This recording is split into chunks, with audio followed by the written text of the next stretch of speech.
Hey guys, thought I'd do a really quick video for you guys, try and make it a little bit shorter on what are scouts going to look for in a player.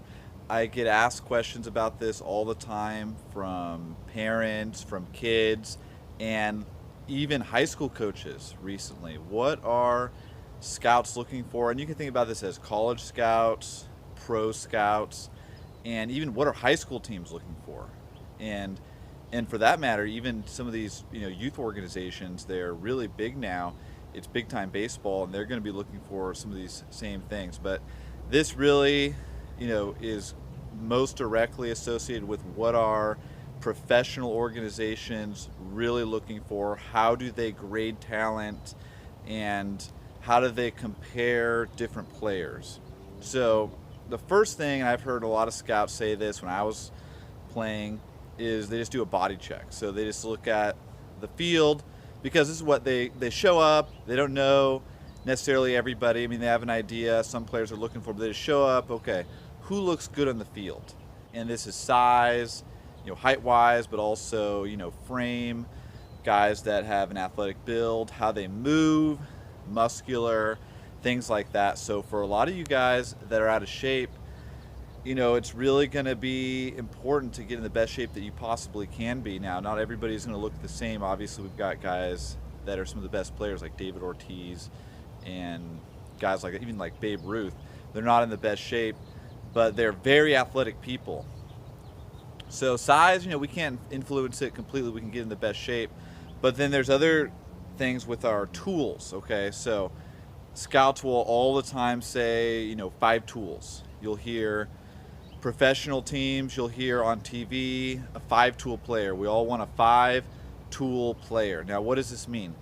The 5 tools in baseball are hit for power, hit for average, arm, running, and defense. So if you have all 5 tools, you're a 5 tool player, and that's considered to be very rare, and it's sought after. They want guys that can do a lot of things in the field, because when one thing's not working, something else will. Especially when you're younger, you don't know how you're going to specialize, what kind of player you're going to be. You definitely want to work on all 5 of your tools. And let's just talk about real quick how they grade the tools. So it's kind of interesting because you think 1 to 10 scale, but actually in baseball they grade on a 20 to 80 scale. So for example, a guy that has 80 power on the 20 to 80 scale be like Giancarlo Stanton, okay, or maybe Aaron Judge. So there's not usually a lot of guys that are at the top of the scale. It's a few guys that just have unreal power, or like arm strength in the outfield, be like Vladimir Guerrero, for example. In the infield, like Rafael Furcal, I think he's retired, but Manny Machado right now, just absolute cannon, just an 80 arm bazooka across the infield. And guys like hitting for average, be like a Tony Gwynn. He's maybe above average power, but he's just unbelievable contact hitter.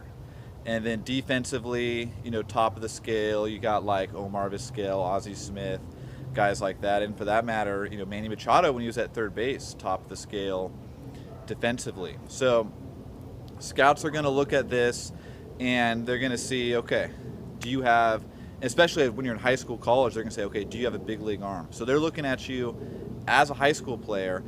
How does your arm compare to a big leaguer? And they're projecting, of course. They're saying right now, how does it compare? For example, they would say about like Bryce Harper when he was in junior college. He's like 17, he played a little bit early, and they'd say he's already got above average big league power, from the left side.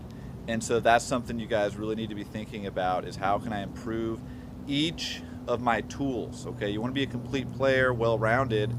Look at each tool. So when say you're a position player, but you're playing catch, you're working on your arm strength, your long toss, and then some of you guys are also pitching. Super important, okay? Even if you're not going to be a pitcher in the long run, work on it, develop your arm strength, develop your accuracy. It's going to be big time. A lot of great position players were also good pitchers, like in high school. Josh Hamilton was in fact so good as a pitcher that the scouts were kind of unsure of what to draft him as, and so his dad would say, throw a little bit slower. He's like 97, 98, and his dad would be, throw a little bit slower today, okay? We want you drafted as a hitter, because that's what he loved. Another example of a guy that could have gone either way, Mark Trumbo. When I was playing with Mark Trumbo on the Yankee scout team, he was like junior, senior in high school.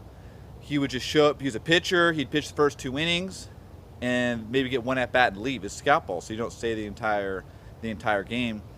And so he was just going to go as a pitcher. All right, he was a good hitter, and he had unreal power. I mean, seeing him take batting practice was absolutely ridiculous, unreal. But he was a 6'4" guy, maybe 6'5", throwing 94. Okay, that's just screams pitcher. And it wasn't until he took batting practice with the Angels before the draft, he was hitting it on the rocks, and like, man, maybe this guy, maybe we should give him a shot as a hitter. And obviously it turned out well. He's just got tremendous power. When you've got that kind of power, 70 power, 80 power on the 20 to 80 scale, I mean, you're going to get so many chances. It's going to be unbelievable. Same thing with when you got a great arm. One thing I remember when I was playing, I was at a different scouting events playing shortstop, and then the first day I'd be throwing it from short to first, throwing lasers. And the scouts would say, we need to see this guy pitch. So I'm not like a tall guy, not with the pitcher's body, but they see the arm. We need to see him pitch. Because if your best tool is your arm, which for sure my best tool is my arm, then it's pretty much you gotta be a pitcher or at least give it a shot, okay? It's gonna be a huge advantage for you. I've seen so many guys that have cannons that just transition to a pitcher. You see it all the time at the big league level. Think about different closers like Carlos Marmol used to be a catcher. Troy Percival used to be a catcher. I think Kenley Jansen even used to be a catcher. So really strengthen your arm, even if pitching isn't going well right now. Even if you're hitting the heck out of the ball, strengthen your arm. You never know what's going to happen. It's a huge thing that scouts are looking for. They want to see things they can measure. They can measure arm strength, how far you're throwing it, how hard. They can see how far the ball's going off your bat. And then the other thing, speed they can measure. Your 60-yard dash is going to be huge. So work on your speed like crazy. If you're really fast, the scouts are just they're gonna love you, okay? You're gonna be able to go a lot farther than if you didn't work on your speed, if you were slow. I've seen guys that aren't even good at baseball, but they're super fast. They get drafted, then they work on their other skills, and they make it all the way. So it's incredible. Really work on your athleticism, your speed, and really everything, but this is kind of an idea of the 5 tools that you guys should be working on and what scouts are going to be looking at and evaluating you on. So just to rehash real quick, the 5 tools, 5-tool player, you got hitting for average, hitting for power, throwing, defense, and running.